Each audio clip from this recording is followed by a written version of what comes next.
welcome to Sci-Fi Night. I'm your host, Sebastian Melo Martinez, and this is the show where we take a look at some of the lesser known sci-fi and horror movies out there and try to find the right expectations needed to get the most out of them. So tonight we're taking a look at what is easily the most famous movie that I've brought up so far.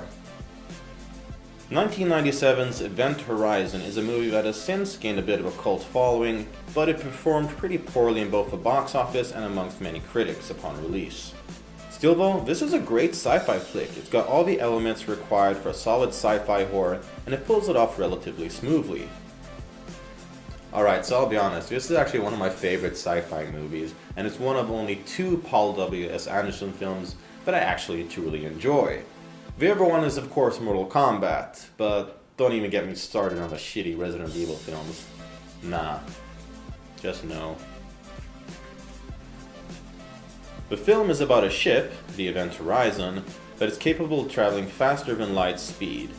Though it doesn't really do that, so I'll just let the movie explain it for you. It folds space so that point A and point B coexist in the same space and time. When the spacecraft passes through the gateway, space returns to normal. Something goes horribly wrong on the ship's maiden voyage, and after 7 years of nothingness, all of a sudden a horrifying distress message is sent from the ship, prompting a search and rescue mission. Listen to this. Houston passed the same recording through several filters, managed to isolate what appears to be a human voice.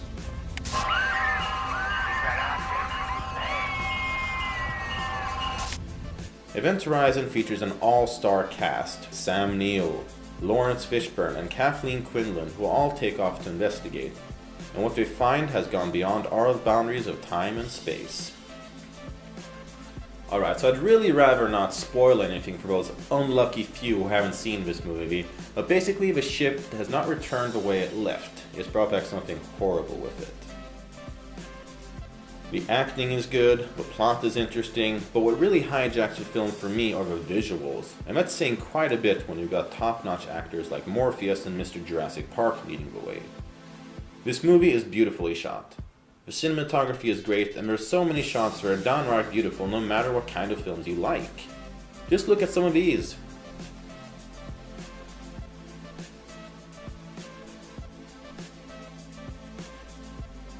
An interesting fact is that the layout for the Event Horizon was actually modeled after the Notre Dame Cathedral in Paris, one of the most Gothic churches in existence. Pretty fitting, wouldn't you say? Event Horizon is also a film with great atmosphere, or initially anyway. What holds this film back is basically more or less the third act. The film is excellent at build-up, atmosphere, and tension. Unfortunately, the movie just isn't really as well paced or thought out when everything unravels. Admittedly, it's hard to have a payoff that matches an excellent introduction like this, but it's still a fun ride nonetheless. So any self-proclaimed sci-fi fan really should see this film, if nothing else for the ideas and visuals alone. Even someone who just appreciates filmmaking and nice atmospheric shots should check this out. This is a film that can and should have been seen by all sci-fi fans already, and for those who have, check out the DVD box set because it's shaped like the front of the Event Horizon and it's all around awesome. So, what should you expect from this movie? Great acting and atmosphere. What else can be said? All the actors do a great job, the ambience and mystery surrounding the ship is excellent, and basically the film puts you in the perfect mood with all the right components. It's a movie that draws you in, which is obviously a plus. Gorgeous visuals. This is something that I really need to stress. There are so many gorgeous shots in this film. The overall visual design is great, and you can tell why, for example, the video game Dead Space drew inspiration from this flick. In fact, director Paul W.S. Anderson has actually gone on record saying that he still, to this day, feels that Event Horizon is his most well-shot film. Though I can't really say I disagree considering the shitty Resident Evil movies that he made afterwards. God help us. Strong start, weak finish. It's hard to wrap up such a well-made opening into a satisfying conclusion, especially when the film gets more and more cliché towards the end. Still though, the ending is hardly bad, it's just not really as interesting as the opening parts of the film.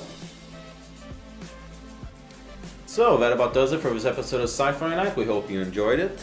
Have you guys seen Event Horizon? What do you think of it? Let us know in the comments below, or you can also let us know what kind of movies you want to see brought up in the future. While you're down there, it doesn't take a whole lot to click the like and subscribe button, and that'll make us very happy. As always, I'm your host Sebastian N. Martinez, and we'll catch you guys next time.